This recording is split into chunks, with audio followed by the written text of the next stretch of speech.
Eh bien bonjour à tous messieurs dames, bienvenue pour cette nouvelle vidéo sur les actualités des marchés financiers. J'espère que vous allez bien, c'est Fukio. Aujourd'hui on se retrouve du coup, il est bien tard dans la nuit, les marchés ont tous clôturé.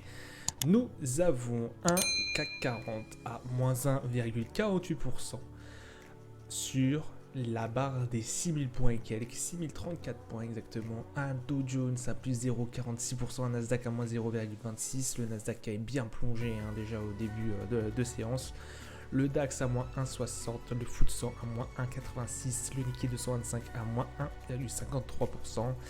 Nous avons un pétrole Brent qui perd plus de 3% et quelques, 3,56 exactement à 91,90$. Le pétrole qui fait, je crois, plus de moins 13%, je vois, depuis le début de la semaine. Je vous dirai après pourquoi aussi, mais bon, on l'a déjà vu dans plusieurs vidéos. Le 11 d'or à 1694,800$ qui est aussi en baisse. Voilà, on a tapé les 1700$, comme vous pourrez le voir sur le graphique. L'euro USD qui redescend en dessous de la parité à 0,9944 et un 10 ans US à 3,27% qui est en forte hausse. Du coup, quelles sont les nouvelles d'aujourd'hui? Alors elles sont pas très bonnes. J'ai l'impression que c'est à peu près ça depuis une semaine ou deux. On est vraiment sur des nouvelles qui sont pas très joyeuses. On a, comme vous pouvez le voir, une sixième séance de baisse d'affilée pour le CAC 40. On commence mal le mois de septembre. On a eu certains indicateurs qui sont arrivés. On a eu notamment la Chine, notamment l'activité manufacturière est en contraction depuis août. Ça commence à grincer un peu des dents du côté de la Chine. Elle est passée du coup en dessous du seuil des 50 points pour la première fois en 3 mois. Il tombe du coup l'indice de l'activité manufacturière tombe à 49,5 contre 50,4 en juillet. En cause du coup un affaiblissement de la demande sur fond de rationnement d'électricité et de regain de l'épidémie de Covid. Il y a déjà 2 jours, le chiffre officiel du gouvernement chinois montrait que la demande était défaillante, avec notamment un sous-indice de nouvelles commandes passées dans le rouge après 2 mois de croissance. Le Covid-19 du coup qui fait sa réapparition en Chine, qui pose énormément de problèmes. Vous savez que la crise sanitaire en Chine est prise très au sérieux. Hier, près de 4 millions d'habitants des villes de Chengde, Xinyi et Hebei près de Pékin ont été confinés. Donc du coup, les autorités voulant notamment éviter un emballement des cas de Covid, comme on a pu voir dans les mois précédents, avant la tenue notamment de la grande réunion du Parti communiste chinois à l'automne. Au nord de la ville, il y a plus de 13 millions à Tianjin qui ont dû se soumettre au test, 13 millions de personnes qui ont dû se soumettre au test PCR après la détection de 80 cas positifs en l'espace de 2 jours. Voilà, aussi on va reprendre du coup l'exemple du pétrole que je vous avais montré en début de vidéo, le pétrole qui est en forte baisse. C'est aussi en partie à cause de ça que le pétrole baisse, effectivement. On voit bien une corrélation lorsque la Chine confine, il y a une baisse du pétrole, puisque bien évidemment il y a une baisse de la demande. Ceci dit, je crois que vendredi de tête, il va y avoir une réunion. Je me rappelle plus de tête, mais il va y avoir une réunion assez intéressante à regarder. Je crois l'Europe va essayer de se mettre d'accord pour essayer de stabiliser le prix du pétrole, notamment avec les États-Unis. Donc après avoir ce que ça va donner, je crois de tête, j'ai vu passer cette actualité, mais je crois que c'est effectivement ce qui va se passer vendredi.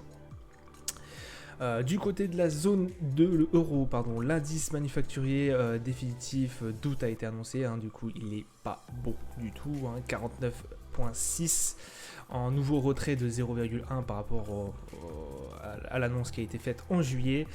La tendance par contre en Allemagne commence à être vraiment très très inquiétante. La composante industrielle a chuté de 49,8 à 49,1, donc c'est-à-dire au moins 7%, moins 0,7 points en l'espace d'un mois, hein, donc ce qui est extrêmement peu. On a par contre, nous, Cocorico, on surprend agréablement, notamment grâce à notre indice PMI qui repart au-delà des 50 points. Je vous rappelle que on était en dessous des 50 points le mois dernier, donc une zone en expansion à 5,6 contre 49 en mois de juillet. Voilà, ça sera tout. On a du côté des valeurs, alors on a Valneva qui fait moins 9,21%. On a EuroAPI par contre, lui qui performe à 3,6%. Du côté du calendrier d'annonce économique, du coup, on a eu le PMI manufacturier qui n'était pas bon en Chine à 3h45 du matin hier. Le taux de chômage en Italie qui, lui, s'est avéré un peu meilleur que ce qu'on pensait. Voilà, on pensait à 8,1, il est bien en dessous à 7,9. Donc ça, c'est pas mal du tout. Le taux de chômage en Europe, pas de stupéfaction, pas de surprise. 6,6, c'est ce qu'on attendait. Taux de croissance PIB Brésil, on est au-dessus de ce qu'on prédisait. On est à 3,2 au niveau du Brésil contre 2,8, ce qui était attendu. Et le PMI, qui est en hausse aussi aux États-Unis. Demain, nous aurons la balance commerciale, le paiement non agricole à 14h30 et le taux de chômage au niveau US à 14h30 aussi. Des valeurs qui seront bien évidemment à regarder. Donc voilà, faites attention si vous tradez notamment sur les indices. Du côté du marché financier, alors les marchés financiers, on a eu du coup le CAC 40 qui est à 6087, vous voyez cette énorme bougie qui a tapé vraiment la barre des 6000 points pour rebondir dessus, notamment grâce, on peut souligner, vraiment grâce aux marchés US, parce qu'ils nous ont tiré un peu vers le haut, parce que là on plongeait depuis de 8h et quelques à l'ouverture du CAC 40 jusqu'à l'ouverture de Wall Street, c'était compliqué. Même début Wall Street, c'était très très compliqué encore plus. Parce que Wall Street commençait à plonger. Heureusement qu'ils ont eu certaines valeurs qui ont permis de remonter la pente. Mais effectivement, avec notamment les hausses de taux prévues lors du Jackson Hole et tout, supposé,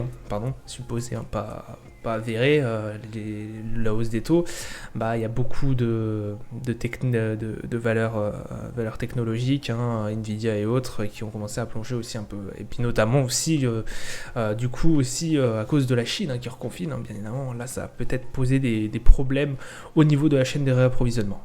En parlant du Nasdaq, le Nasdaq aussi qui avait bien plongé, qui avait cassé cette barre des 12 143 points, qui est remonté, là on est à 12 280 points. On reste vraiment, on n'a pas bougé là depuis hier, voilà. Aujourd'hui, ça vient tout juste de commencer, donc on va voir. Mais on reste vraiment sur des descentes au niveau du Nasdaq aussi. L'euro USD, messieurs, dames, 0,99, 582.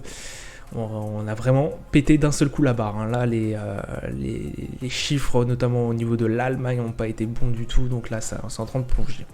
Le Dow Jones, 31 627 points. On n'a pas fait non plus grand-chose. Heureusement qu'on s'était vite fait tirer d'affaire, vraiment grâce à la fin de séance. Parce que là, c'était assez compliqué aussi en tout début pour le Dow Jones. Le DAX, messieurs, dames, le DAX... Là, on arrive vraiment sur les plus bas. Je pense que le DAX va vraiment passer un sale hiver. Là, vraiment, waouh. Le DAX, ça va être très très compliqué. Le Brent qui est en augmentation, bien évidemment, parce que quand je suis plus en position dessus, bien évidemment, il décide de se monter. Mais bon, ça reste vraiment très compliqué sur le Brent, notamment à cause de ces trois grosses nouvelles qu'on a eues, à cause de ces nouvelles qu'on a eues, le confinement de la Chine, le ralentissement économique, tout ça affecte énormément le marché. Le marché du pétrole, et puis on s'est aperçu aussi que nos sanctions contre la Russie, ils arrivaient forcément à très bien écouler leur pétrole, mieux que prévu d'ailleurs, puisque apparemment ils auraient que quelques milliers quelques centaines de milliers, voire de millions d'euros de déficit par rapport, enfin, de manque à gagner depuis la guerre en Ukraine, donc, par rapport au pétrole. Donc Poutine s'en met plein les poches, il a juste réduit un tout petit peu le robinet et bah voilà, les prix ont gonflé, donc là, est-ce qu'on va avoir une restabilisation des prix parce que là c'est vraiment en train de dégringoler depuis un certain temps, voilà, on assiste vraiment à une dégringolade au niveau du Brent.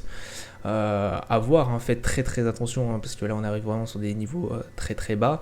Faites très attention, mais si on commence à arriver en hiver, il va falloir commencer à chauffer, donc les prix commencent à vont peut-être réaugmenter par la suite. Je dis ça, je dis rien. J'ai essayé de prendre un sel il y a de cela 2 jours, je me suis fait rembarrer très vite. Hein. J'ai dû couper très vite mes positions, puisque effectivement j'y croyais pendant un certain moment, et puis vu les annonces qu'il y a eu, j'ai dû couper très vite mes positions. Dommage. Ça sera pour une autre fois. Et le gold, voilà, on arrive, on est à la barre des 1700$ et quelques, hein, on l'a touché d'ailleurs. Pendant un moment, on l'a touché, on est même sur dessus, hein, concrètement, 1700, voilà. Donc on va voir si ça va faire support et puis si ça va rebondir par la suite. Je vous avais dit qu'au bout d'un moment ça allait replonger, ça allait retaper cette barre, donc on va voir si ce support va tenir encore une deuxième fois, hein. Là on est en train de travailler, et pour voir si effectivement on va peut-être pas réatteindre la barre des 1800$ et quelques. Voilà, ça sera tout pour moi pour aujourd'hui, je vous souhaite une agréable journée, bonne fin de semaine à vous, bon trade pour ceux qui vont trader vendredi et lundi du coup, et je vous dis à plus tard, ciao ciao.